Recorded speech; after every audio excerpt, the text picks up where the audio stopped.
सोहम भावे सांडिले बाह्य पूजा, सोहम रूपे जाणिले आत्मराजा, सोहम शब्दे देखिले त्या गुरुसी, सोहम तत्वे तारितो जो दीनासी. नमस्कार. आजपासून आपण श्री सिद्ध गजानन महाराज गुप्ते यांचा ग्रंथ आत्मप्रभा, संग्राहक संपादक द ल निरोखेकर याचं क्रमशः वाचन आता ऐकणार आहात.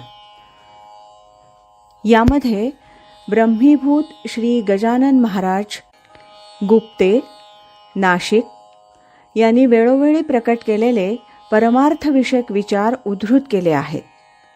स्वामी स्वरूपानंद सेवा मंडळातर्फे या पुस्तकाची 3री आवृत्ती काढण्यात आली. पुस्तकात सुरुवातीला 3ही आवृत्तींच्या प्रस्तावनांचा समावेश आहे. तेव्हा आता ऐकूया रामचंद्र कृष्ण कामत यांनी लिहिलेली ही पहिल्या आवृत्तीची प्रस्तावना, याचा भाग पहिला. आत्मप्रभा नित्य नवी, तेची करुणी ठाण दिवी, जो इंद्रियाते चोरून जेवी, तयासीच फावे. महाराष्ट्राचं महाभाग्य म्हणून प्रायः प्रत्येक पिढीला कोणीतरी महापुरुष जन्माला येऊन जडजीवोद्धार करीत असतो. या ग्रंथाचे निर्माते नाशिकचे श्री गजानन महाराज ही या पिढीतील एक अद्वितीय विभूती होऊन गेली. त्यांचं अद्भुत चरित्र यापूर्वीच इंग्रजीत आणि मराठीत प्रसिद्ध झालंय. हिंदी, गुजराती, कानडी भाषेतही प्रसिद्ध होणार आहे. त्यांनी या आत्मप्रभा पुस्तकाच्या रूपानं मुमुक्षूंपुढं ब्रह्मरसाचं ताटच वाढून ठेवलंय. भगवत कृपेनं भाग्यवंत असलेले लोकच त्याचं सेवन करू शकतील. ही ब्रह्मरसांची पक्वान्न कोणाकरता असतात आणि ती कशी सेवन करायची याबद्दल श्री ज्ञानेश्वर महाराज फार मार्मिक सूचना करतात. याप्रमाणे, हे असो तया बोलाची ताटे भली, वरी कैवल्य रसे वोगरिली, ही प्रतिपत्ती मिया केली निष्कामासी.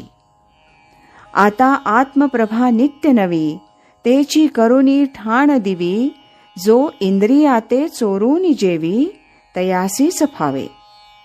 ऐसे हळुवारपणे येईल, तरीच हे उपेगा जाईल, एरवी आघवी गोठी होईल, मुकिया बहिरियाची.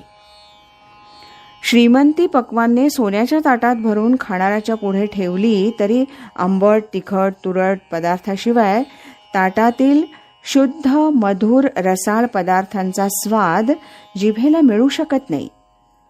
या व्यवहारातील अनुभवास अनुसरूनच परमपूज्य महाराजांच्या ग्रंथातील सुमधुर पक्वान्न रुचावी, पचावी म्हणून प्रस्तावनेच्या रूपानं आंबट, तिखट पदार्थ तोंडी लावण्याकरता वाढण्याचा मी प्रयत्न केलाय. हे पदार्थही माझ्या पदरचे नाहीतच, संतांच्या पाकशाळेत तयार असलेलेच यावेळी हातात मिळाले ते घेऊन वाढलेत. मोक्ष हाच परमपुरुषार्थ. आपल्या आर्य धर्मात धर्म, अर्थ, काम आणि मोक्ष असे 4 पुरुषार्थ सांगितलेत. मुक्तीवरील भक्ती हा 5वा पुरुषार्थ होय, असं संत म्हणतात. पण हा 5वा पुरुषार्थ 4था मिळाल्यानंतरच प्राप्त होणारा आहे. जगात हल्ली अर्थ आणि काम हेच मुख्य पुरुषार्थ समजले जात असल्यामुळं त्याच पुरुषार्थाच्या मागे लागून राष्ट्रात कलहाचे वणवे पेटलेत. अर्थ आणि काम हे विषय असे अनर्थकारी असल्यामुळं आमच्या दूरदर्शी शास्त्रकारांनी त्यांना धर्म आणि मोक्ष या पहिल्या आणि शेवटच्या पुरुषार्थाच्या मध्ये डांबून ठेवलंय. धर्माचं जो यथार्थ अवलंबन करील त्याला अर्थ आणि काम हेही सुसाध्य झाल्या वाचून राहणार नाहीत.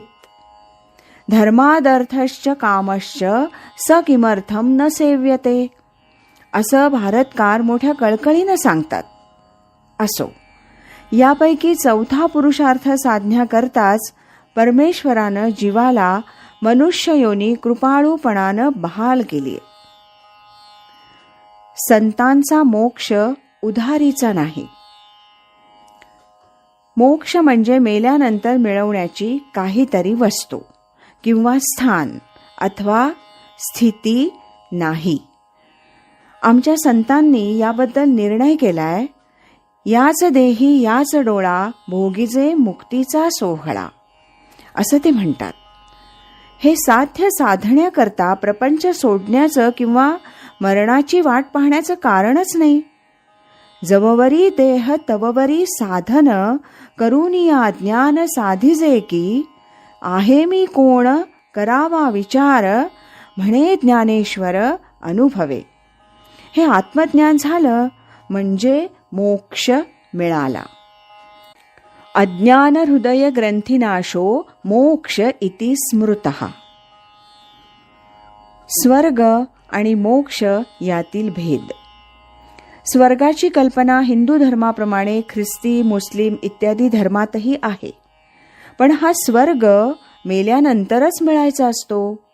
ह्या जन्मात केलेल्या पुण्यकर्मामुळंच मेल्यानंतर स्वर्ग प्राप्त होतो आणि पापकर्मामुळं नरक प्राप्त होतो.